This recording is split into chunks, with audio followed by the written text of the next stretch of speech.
қазақ тілін, көне түркі тілін жақсы сақтап қалған түпкі тіл деп есептеймін.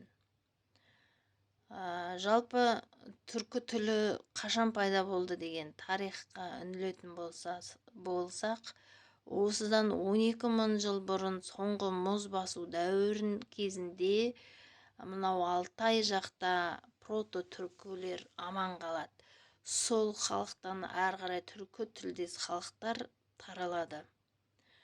Бірақ оған дейін болу керек 15 мың, 20 мың жыл бұрын сол Азиядан Америка жаққа көшіп кеткен үндістер қазіргі кезде түркі тұқымдастар екенін оңай дәлелдеп отыр. Оны жер су атаулары, бет пішіндері арқылы, генетикалық талдаулар арқылы, лингвистикалық болжаулар арқылы олардың шығу тегі түркі екенін дәлелдеп отыр. Бұл деген сөз қазақ тіліне кем дегенде 15-20 мың жыл бұрын бар деген сөз. Енді бір дәлел айтсам, мынау Аргентина мен Бразилияның арасында Парана деген өзенде өте әдемі Игуасу деген өзен бар. Сарқырама бар. Жаңағы сарқыраманың қазақша тұжырымдамасы енді иек асу деген ғой. Иек, жиек, иек деген иек асу, иектен асу деген сөз.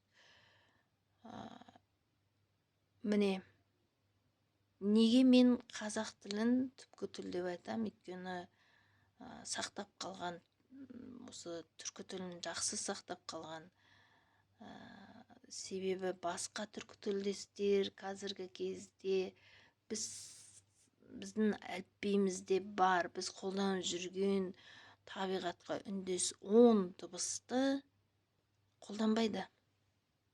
Ол бір ма? Екіншіден, жалпы түркі тілдес халықтардың тілі флективті тіл емес, агглютинативті тілге жатады. Оны кезінде Олжас Сүлейменов айтқан қазақ тілінің сақталуы қазіргі кезде күлтегіннің жазбаларын кез келген түркі баласы оқи алады. Өйткені оның грамматикасында түбір өзгермейді. Бір түбір екінші түбірге жалғанады.